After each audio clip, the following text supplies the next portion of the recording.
Bismillahirrahmanirrahim. Allahumma salli ala Muhammad. Assalamualaikum anak-anak. Alhamdulillah, syukur dah masuk waktu maghrib bagi kawasan Sungai Petani dan kawasan dengannya. Alhamdulillah, syukur. Hari ni ada insan yang baik hati sudi berkongsi rezeki kamu. Ni ada ni nasi apa ni?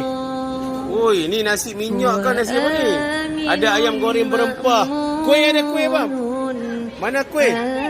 Kuih lapis. Ada buah apa? Mana buah temikai? Oi, ada buah temikai. Alhamdulillah.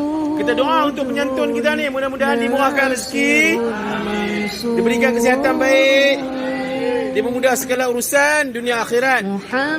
Mudah-mudahan pahala ni yang mereka jamu anak yatim asnaf ni puasa sunat Isnin sampai pahala pada mak ayah dan kalangan arwah keluarga mereka.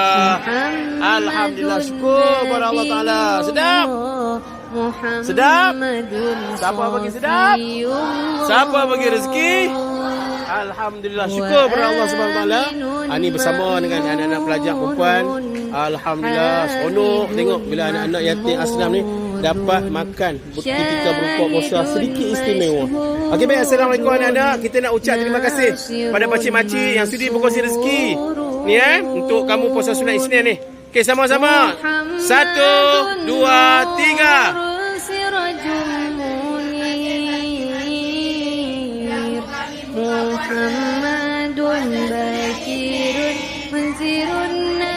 Waalaikumsalam warahmatullahi wabarakatuh.